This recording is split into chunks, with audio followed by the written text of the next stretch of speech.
I'm Master Chief Mark Hakala. I spent 30 years in the Navy, but I've spent my whole life being intrigued by naval customs, traditions, history, heritage, and uniforms. So I'd like to share some of that enthusiasm with you using some items in my personal collection to get us started.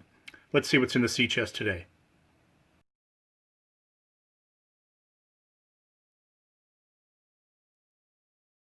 Firing party! Fire! 3, volley! Snap.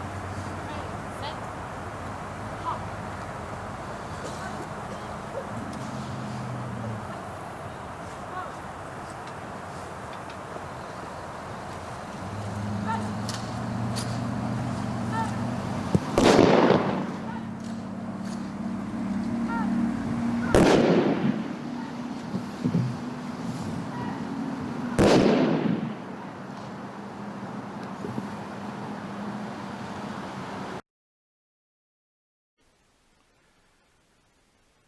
There is probably not a more universally recognized military ceremony than the firing of 3 rifle volleys at a funeral.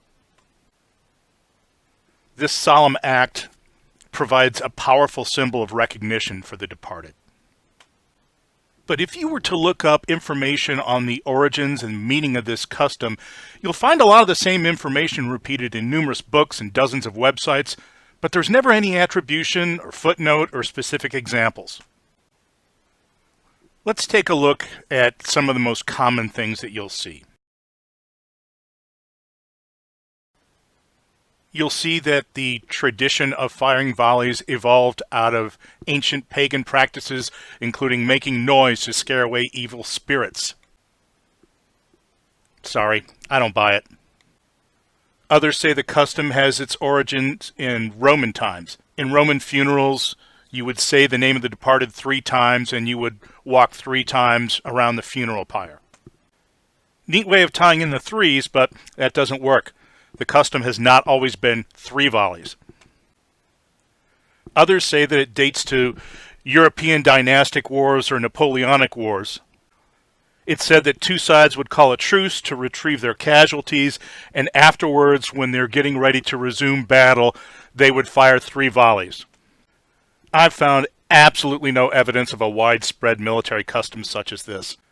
While there have been truces during different battles of different wars for people to go out and get casualties, say Cold Harbor during the Civil War and Gallipoli in World War I, such truces would usually have an agreed upon start and end time. Either that or they'd take place after the battle but while the armies were still in place. You'll see that firing parties have always had to have odd numbers. Doesn't work. Firing parties have ranged in size from hundreds of men to specified even number groups, including 6, 8, 12, and 16. And because there are 7 people firing, and they fire 3 volleys, 7 times 3 equals 21, so it's a 21-gun salute. Wrong for 2 reasons.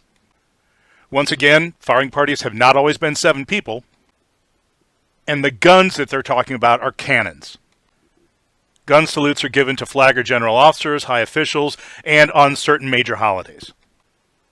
So if none of these things is true, what is it that we know about this custom, about its origins, about its meaning?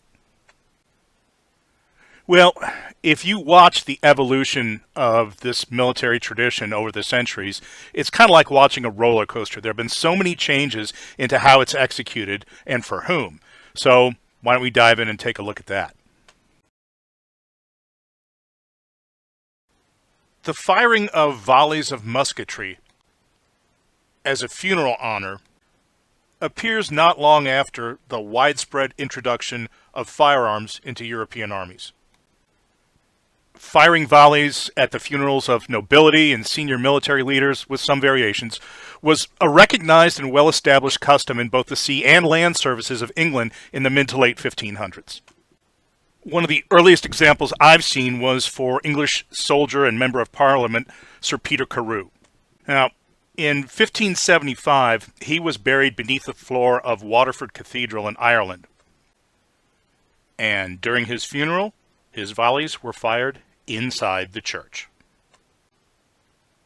As an attendee wrote, "As soon as the earth began to be cast in, the drums struck up, and therewith all the soldiers discharged their pieces 4 or 5 times together, wherewith the church was so full of smoke that one could scarce discern another.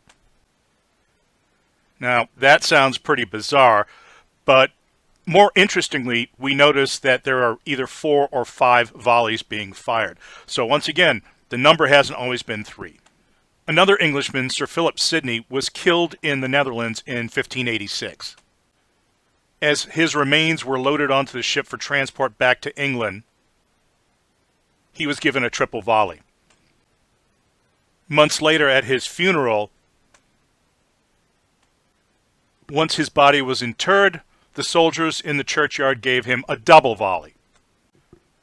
One of the earliest examples of volleys at sea were for the funeral of Royal Navy boatswain Robert Capps in 1675. The chaplain who officiated recounted he had 4 peals of musket shot by the ship's company. So once again, we get a different number. Once the honor makes its way into the United States Navy, the number of changes of the size of the firing element, who gets it, it radically changes so much that it'll make your head spin. There's no mention of volleys in any Navy regulations from the Continental Navy regulations of 1775 to the U.S. Navy regulations of 1799, 1802, or 1814. It's not till 1818 that we see the prescription for firing volleys. Regs of that year state, if a lieutenant shall die, 3 volleys of musketry shall be fired at his funeral. So out of everybody in the Navy, the only person to get 3 volleys, or any volleys for that matter, is a lieutenant. Why is that? Well, at the time, captains and squadron and fleet commanders and whatnot, they received gun salutes. Now, that's a tradition that continues to this day. So if one of them died, they would receive minute guns, 1 gun fired every minute, up to the total that they rated for their rank. And no other sailors were entitled to volleys until the Navy regulations of 1833. And at that time, the only person that was added was a warrant officer, and the warrant officer got 2 volleys. Now, at this time, the officer rank structure wasn't as developed as it is now, so between gun salutes and volleys, you pretty much had them all covered. In Navy regulations of 1841, the senior officers still didn't get any volleys. They got their minute guns. But 3 volleys were extended to other officers as the rank structure now had commander in it. But warrant officers still only got 2 volleys. In Navy regulations of 1858, the whole system changed. Everybody would now get 3 volleys. That's commissioned officers and enlisted as well. What would be interesting is how those volleys were delivered. All commissioned officers, other than those senior ones we've been talking about, captains and above, would have their volleys fired by the full Marine Guard. Warrant officers now got 3 volleys like everybody else, but they were delivered by a sergeant's guard of 14 men. Enlisted personnel had their volleys fired by a corporal's guard. For petty officers, it was a corporal's guard of 10. For seamen, it was 8. This is the way it would be through the Civil War, and at the end of it, in 1865, captains and flag officers, they too got the honor of 3 volleys. Just 5 years later, in 1870, things get shaken up again. The size of the escort, from flag officer down to warrant officer, remained the same, but the honor of 3 volleys was taken away from the enlisted sailors. Now, what's interesting in 1870 as well is that this is the first time there's a diagram of the Navy funeral procession. And in this, the firing party is listed as a separate element in the procession immediately behind the band. So the illustration implies that the volleys were not to be fired by the entire escort, but only a detachment. In 1893, Navy regulations reinstated the firing of volleys for enlisted sailors. Article 182 stated, "An escort under arms shall accompany the funeral cortege of any officer or enlisted man to the place of interment, and after the funeral service, fire 3 volleys of musketry over the body." So that language suggests once again the entire escort is firing. So the scale of the size of the escort could get pretty top-heavy. For a rear admiral, 3 battalions of infantry and 1 battery of artillery. For a commodore, 3 battalions of infantry, 1 platoon of artillery.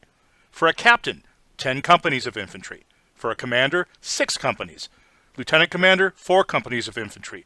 Lieutenant junior grade and ensign got 1 company. Naval cadet, warrant officer, mate, they got 1 section or 1 platoon of infantry. Petty officer first class, 16 men commanded by a first class. Second class petty officer, 14 men commanded by a second class. Petty officer third class, 12 men commanded by a third. And all other enlisted men, 8 men commanded by a third class petty officer. Regulations in 1909 and 1913 kept the same language, indicating that the entire escort would fire the volleys. The 1909 regs introduced some other changes as well. The size of the escort for a full admiral was listed, and chief petty officers were listed on the table for the first time.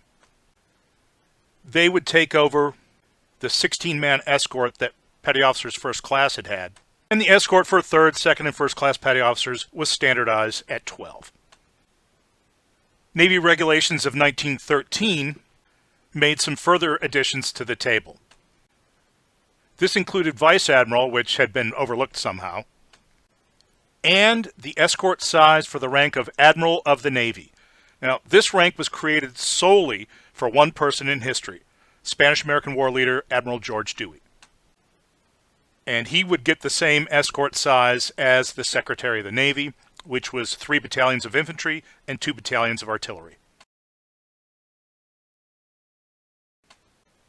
Starting in 1918, only a specified portion of the escort would be designated to fire volleys.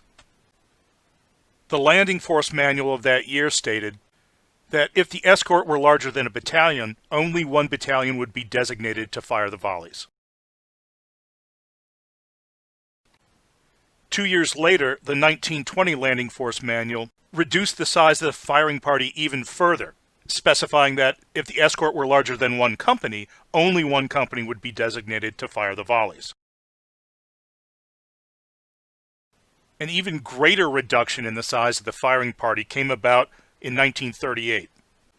The landing force manual of that year said, if the escort is larger than a platoon, only 1 platoon would be designated to fire the volleys, and in that platoon, only the front rank would execute the firing.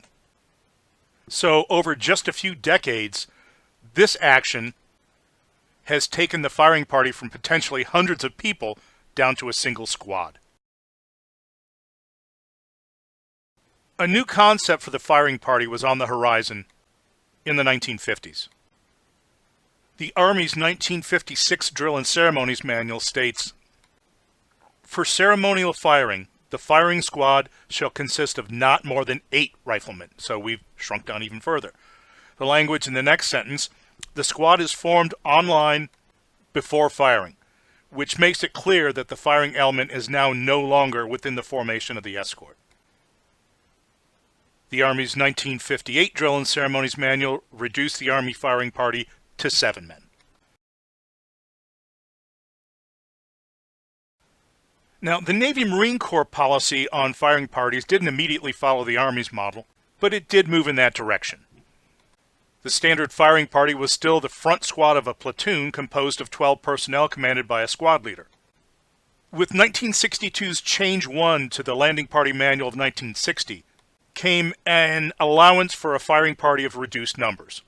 Article 3 Tech 37A is entitled Conduct of Funerals when Military Personnel are Limited. This allowed for a dual-purpose casket-bearer firing party detail. 8 personnel would stack arms 50 feet from the head side of the grave and then return to their hearse to retrieve the casket. After setting the casket over the grave, 6 of the bearers would return to their rifles and form as the firing party, while the remaining 2 would hold the flag at the pall position over the remains. The publication Naval Funerals at Arlington National Cemetery, both in the 1960 and in the 1962 versions, prescribed a separate firing party of 8 men led by a petty officer.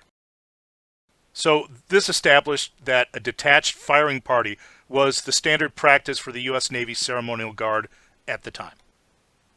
How the firing party was set up is a little bit contentious in this publication, as a photograph shows the firing party of 8 abreast in a single rank, but a diagram shows them in 2 ranks of 4. In subsequent editions of Naval Funerals at Arlington National Cemetery, both the editions of 1971 and 1980, the firing party was reduced to 6 members, with 1 petty officer in charge for funerals at Arlington. In 1980, the Marine Corps Drill and Ceremonies Manual replaced the Landing Party Manual as the Navy's official source for guidance on drill and ceremonies. Chapter 21 covers the loading and ceremonial firing of the rifle. Now, what's interesting here is that the first thing that they mention under general rules is that for ceremonial firing, only the front rank of units larger than a squad executes the loading and firing. Now, that's the same kind of language we'd seen for quite some time. But what's interesting is the illustrations that they use show 1 non-commissioned officer and 7 Marines who are lined up to execute the ceremonial loading and firing. So even though the text doesn't mention a 7-person firing detail, the illustration shows it. Guidance for funerals Navy-wide changed the firing party size in January 1986. The escort would now include a firing party of 7 enlisted members plus an officer in charge or a petty officer in charge. This policy was quickly adopted by the Navy Ceremonial Guard for Arlington funerals, and 7 people would now be the firing party. And almost as soon as the firing party size was standardized at 7, people started doing multiplication. In 1987, just a year after this change in policy, a cruise book for the Ceremonial Guard reached the erroneous conclusion that 3 volleys by 7 rifles equaled a 21-gun salute. Current guidance both for Big Navy and for the Navy Ceremonial Guard still specifies 7 people in the firing party.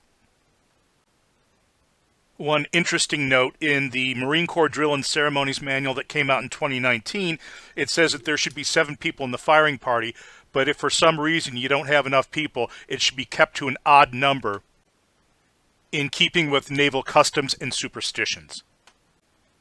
So even though we've seen that a 7-person firing party has only been around for a couple of decades, it seems that the myths and superstitions still want to hang on. Nowadays, for the Navy, Arlington National Cemetery and burials at sea are about the only places where you will see volleys fired. And as you've seen, all they are is a dignified military way to render the last salute to a fallen shipmate. Check back soon for more content. Thanks for watching.